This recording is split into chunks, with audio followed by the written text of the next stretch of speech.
L'essentiel sur l'exécution des marchés, l'essentiel de la séquence. Les acteurs de l'exécution. Ce sont les services prescripteurs, marchés publics et achats, finances et comptabilité. Le comptable public procède au paiement des sommes dues au titre du marché. Le titulaire, celui à qui l'acheteur confie l'exécution du cahier des charges. Le sous-traitant, l'entreprise à qui le titulaire a confié l'exécution d'une partie des travaux ou services après agrément de l'acheteur.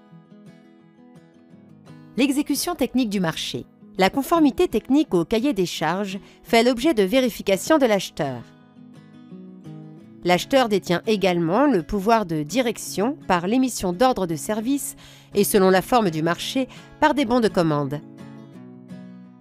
Le délai d'exécution démarre soit lors de la notification du marché pour les marchés de fournitures et services, soit à l'émission d'un ordre de service de démarrage pour les marchés de travaux.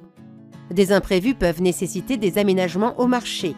Force majeure, suggestion technique imprévue, intempéries.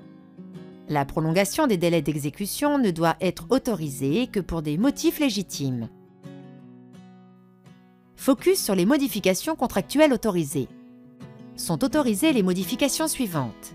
Celles qui sont prévues dans les documents contractuels initiaux. La substitution de titulaire suite à une cession d'entreprise.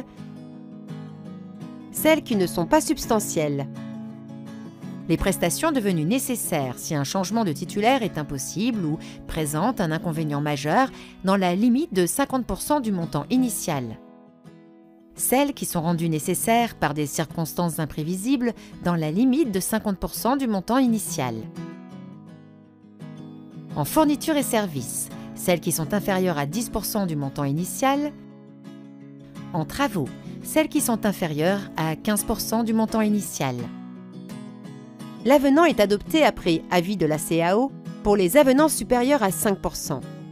Il doit être soumis au contrôle de la légalité, marché supérieur à 209 000 € hors taxes, avant d'être notifié au titulaire. Les avenants à un marché formalisé font l'objet d'un avis de modification. L'exécution financière du marché. Le virement est le mode de règlement principal. Les cartes d'achat permettent de commander de petits achats. Les délais de paiement sont fixés à 30 jours. Le dépassement du délai de paiement donne lieu au versement d'intérêts moratoires. Les marchés conclus à prix ferme doivent prévoir une clause d'actualisation du prix. Les marchés dont les prestations sont soumises à une fluctuation importante doivent comporter une clause de révision des prix. La certification du service fait consiste à attester la réalisation et la conformité des prestations. L'avance, généralement de 5% du montant, est un versement au démarrage du marché obligatoire pour les marchés supérieurs à 50 000 € hors taxes et à 2 mois d'exécution. Les acomptes sont les paiements partiels effectués au fur et à mesure de l'avancement. La retenue de garantie couvre les réserves à la réception ainsi que celles formulées pendant le délai de garantie. Son montant ne peut être supérieur à 5% du montant initial du marché. Elle peut être remplacée par le titulaire par une garantie bancaire. Le titulaire peut céder la créance qu'il détient sur l'acheteur pour obtenir des liquidités ou des fournitures. Il peut aussi la donner en garantie. C'est le nantissement. Piloter la relation contractuelle. Elle passe par une organisation définissant les interlocuteurs, leur rôle et leur marge de manœuvre pour le titulaire et pour l'acheteur.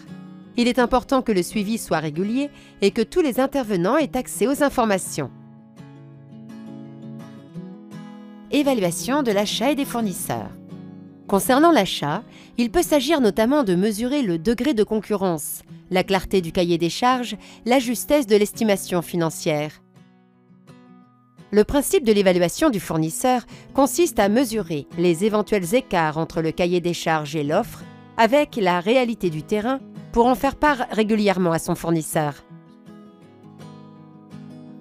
Les litiges, les sanctions, le règlement des litiges. Les fautes du titulaire peuvent être sanctionnées par des pénalités, notamment pour retard, la résiliation du marché, l'exécution aux frais et risques. Les litiges sont portés devant un organisme de règlement amiable ou le tribunal administratif. La clôture du marché. techniques et financières. Les opérations de vérification permettent de contrôler que le titulaire a réalisé les prestations et donnent lieu à une décision de réception ou d'admission. En cas de manquement, l'acheteur dispose d'un panel d'outils lui permettant de refuser la réception ou l'admission ou de la moduler. Le titulaire établit un projet de décompte final.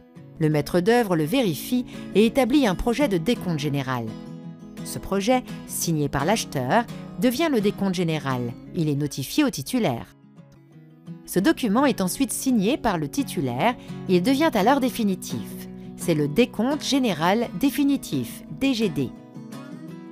L'ensemble des marchés publics comporte une garantie contractuelle d'une durée minimale d'1 an.